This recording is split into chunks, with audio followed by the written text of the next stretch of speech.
Hablaremos esta noche sobre el plomo en la historia y sobre la obstinación del señor Thomas Midgley. Desde hace miles de años se usa plomo. Todos conocemos sus características. El plomo es blando, maleable y muy resistente a la corrosión.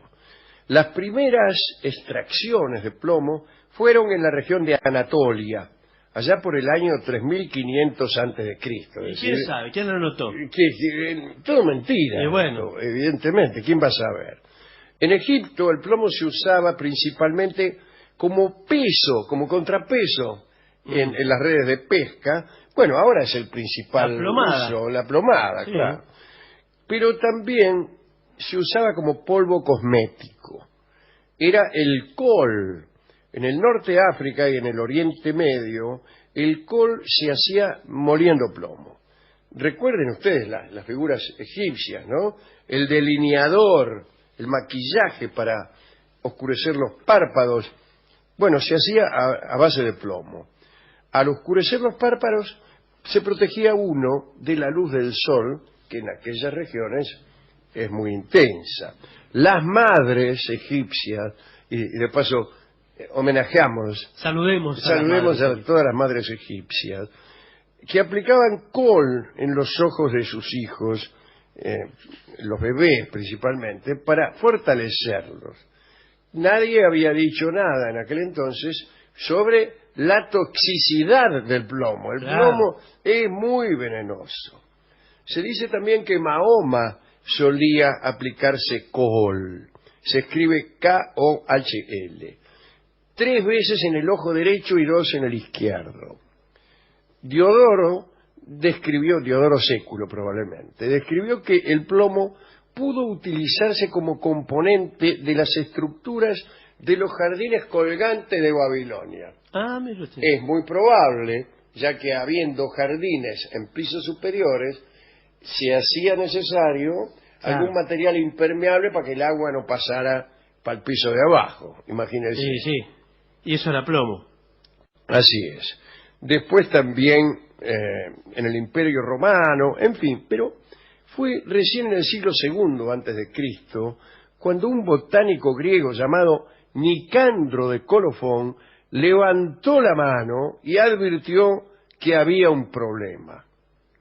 Nicandro escribió 2 tratados acerca de envenenamientos y allí dijo, incluso con una voz muy alarmada, que el plomo era peligrosísimo y que causaba, por ejemplo, cólico abdominal, estreñimiento, parálisis de las extremidades y palidez de la piel. Bueno, todo eso siglo II antes de Cristo. 2 antes de Cristo. Y se usó hasta recién el plomo. Así es. Pero a partir del siglo I antes de Cristo ya empiezan a ser más frecuentes las alusiones acerca de las intoxicaciones que el plomo produce. Plinio el Viejo dijo que los trabajadores en las minas utilizaban máscaras especiales para la protección y declaró que el plomo era dañino para los perros con especial rapidez. ¿Cómo? ¿Para los perros que con especial rapidez era dañino? Era dañino, bien. Sí. O sea, hacía daño rápidamente. Otra fuente importante de contaminación por plomo provenía de la forma de preparación del vino, ya que la adición de plomo al extracto de las uvas mejoraba el color, daba un sabor azucarado, ayudaba a la preservación del vino. Claro, también te mataba, llegado el caso, ¿no? Algunos historiadores dicen que el envenenamiento por plomo ayudó a destruir al Imperio Romano. En el siglo XX se hicieron estudios con los huesos del Papa Clemente, que se había muerto en el año 1047. Encontraron plomo por todas partes, en una concentración muchas veces superior a la que hoy mismo se considera tremendamente fatal. Pero parece que Clemente usaba el plomo para endulzar. Le echaba plomo a la infusión, al mate cocido. Sí. Dios mío. Bueno, todo esto que estoy diciendo es para decir que cuando ya todo el mundo sabía que el plomo era de una gran toxicidad, apareció un tipo que se llamaba Thomas Midgley, que empeoró las cosas. Midgley había nacido en Pensilvania en 1889. Estudió ingeniería y bueno, se doctoró en 1911. Era considerado un joven brillante. Empezó a trabajar bajo la dirección de Charles Kettering en los laboratorios de investigación de Dayton, en Ohio, que era un centro subsidiario de la General Motors. La General Motors era por entonces un conglomerado de empresas que se había iniciado con Buick, pero ya tenía Chevrolet, Pontiac y Cadillac. ¿Por qué no Oldsmobile?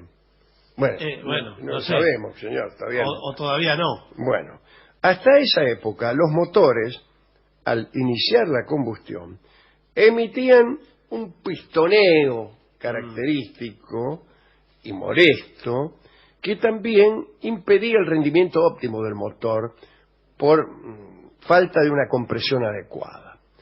Thomas Midgley descubrió que el problema no se hallaba en el diseño de los motores, sino en la fórmula del combustible.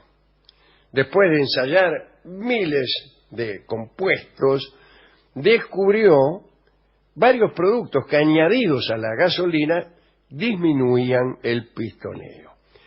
Y así, ensayo tras ensayo, probó el llamado tetráctil plomo, que resultó ser exitoso. Esto era en 1921. Después de este ensayo, todos los que trabajaban en el laboratorio lo celebraron con un bailongo colectivo alrededor de mesas y aparatos. Poco tiempo después, una corporación integrada por las compañías DuPont, General Motors y Standard Oil, o sea... Sí, los muchachos. Los muchachos. Sí. Se dedicó a producir y a distribuir en gran escala un aditivo al que llamaron etilo y que se incorporó de inmediato a los combustibles para todos los vehículos. El nombre etilo no fue elegido casualmente. En la denominación se dejó de lado la mención al plomo. Claro. ¿Por qué? Porque ya se sabía que se trataba de algo muy peligroso y muy tóxico. Ya hacía 22 siglos se sabía. Exactamente, no era una noticia nueva. El primer galón de nafta con plomo ya industrializado se cargó en 1923 y en ese mismo año los autos que ocuparon los 3 primeros puestos en la carrera de Indianápolis usaban combustible con plomo. Pero empezaron los problemas. En esos años se sucedieron varias muertes de obreros en las plantas de la General Motors que fabricaban justamente aquel etil. Muertes que se debían al envenenamiento por plomo. Entre el 26 y el 30 de octubre de 1924 murieron 5 trabajadores y otros 35 sufrieron parálisis, temblores y alucinaciones en los laboratorios del Standard Oil. Ahora bien, como el etil representaba un negocio fenomenal, los directivos de la corporación negaron toda relación entre el producto químico y los desequilibrios mentales detectados, alegando que algunos operarios habían enloquecido por el estrés, porque claro, trabajaban mucho. Y el propio Midgley, para demostrar que su invento no era la causa de estas muertes, dio una rueda de prensa en Atlanta, en la que, además de echarle la culpa a los obreros por sus propios males, por trabajar descuidadamente, dijo él, ¿no? Uh-huh. Bueno, además de eso, agarró un frasquito con tetraetilo de plomo y se mojó las manos. Después puso el pico de una botella con ese mismo producto bajo su nariz y así estuvo oliéndolo durante 1 minuto, mientras declaraba que podía hacer lo mismo todos los días sin sufrir ningún mal.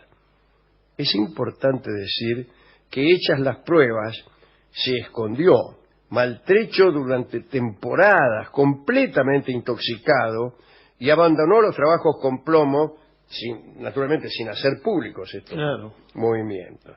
Tampoco las empresas que siguieron produciéndolo y facturándolo dijeron nada. Y siguieron así hasta más o menos antes de ayer. Sí.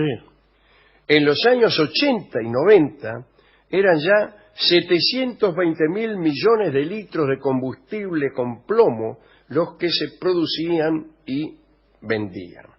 Cada litro tenía 0.52 gramos de plomo, o sea que eran 375.000 toneladas de plomo las que liberaban a la atmósfera todos los años estos muchachos. Hace muy poco se certificó el peligro que representaba la nafta con plomo y se inició el proceso de sustitución por otros aditivos, ¿no?, para evitar la mala compresión. La Unión Europea prohibió la venta de nafta con plomo el 1 de enero de 2000. Ahora. Aunque incluso si algún país demostraba que esta prohibición le causaba graves dificultades, podía obtener una moratoria y podía seguir usándolo durante un tiempito más. Después de su intoxicación con el tetraetilo de plomo, parece que Mirgli se dedicó a la investigación industrial de gases inertes de escasa o nula toxicidad. Pero no tuvo suerte, porque ahí produjo el segundo gran desastre ambiental de su vida, que fue ni más ni menos que la destrucción de la capa de ozono. Los refrigeradores eran muy peligrosos a principios del siglo XX, debido a que utilizaban gases muy tóxicos que solían filtrarse al exterior. Había un agujerito en la heladera y se morían todos. Bueno, por ejemplo, una filtración de un refrigerador en un hospital de Cleveland provocó la muerte de más de 100 personas en 1929. Y ahí Mirgli se propuso crear un gas que fuese estable, no inflamable, no corrosivo y que se pudiera respirar sin problemas. Y lo encontró. Obtuvo, gracias a ello, numerosas distinciones, entre ellas la membresía de la Academia Nacional de Ciencias y la presidencia de la Sociedad Química de los Estados Unidos. El gas que inventó Thomas Mirgli fue llamado freón. Y se aplicó de inmediato en refrigeradores, aerosoles, equipos de aire acondicionado. Para que le creyeran que era un gas adecuado y no inflamable, en una nueva rueda de prensa lo inhaló y sopló hasta apagar una vela, y así demostró que el gas era inerte y que no se prendía fuego. Lo malo es que muchos años después se descubrió que el freón pertenece al grupo de los clorofluorocarbonos, CFS. Era el principal destructor de la capa de ozono del planeta.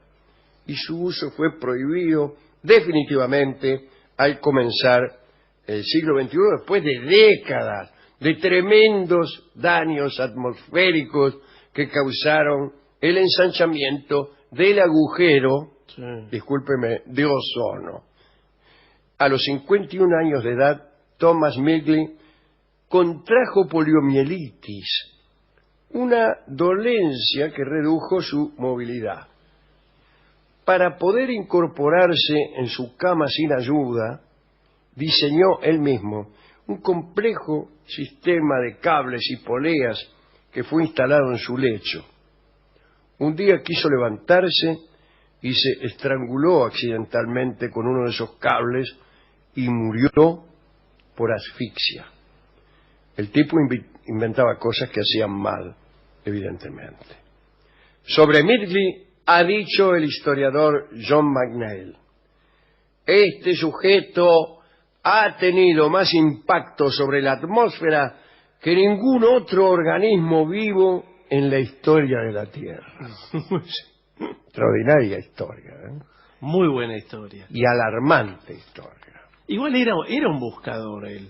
No sé si lo hacía todo de mala fe. El tipo probaba. Evidentemente sí. El tipo probaba, sí. Porque él sabía que el Que era plomo hacía tóxico. mal y se lo cayó como se lo callaron Claro, todas todos las los otros. empresas durante, pero muchos. Y sí, si hablamos de que 2 siglos antes de Cristo, ya lo sabían. ya lo sabían. Pero bueno, este lo empezó a producir en 1923 y terminó de prohibirse en el 2000. Qué impresionante. Y siempre lo supieron. Lo supieron siempre estos muchachos. Lo supieron siempre. Esos son los muchachos. Esos son. Esos tipos son. Esos tipos son. Y el Freón también. El Freón también. El Freón también, Esos tipos, porque hasta hace esos poco. tipos han venido al mundo a hacer negocios. Y si la vida de alguien interfiere en ese negocio, se la cargan. ¿Con qué podemos ilustrar esta alarmante historia de hoy? Escucharemos un tango que evidentemente se ha compuesto en atención a este aditivo que se utilizaba para mejorar el rendimiento de los automóviles. Se llama Gotas de Veneno. La letra disimula esta circunstancia para evitar presiones desagradables de las empresas involucradas. Así que vamos a escuchar una versión de Jorge Casal de este tango Gotas de Veneno, en alusión a todo lo que está contaminando nuestras vidas.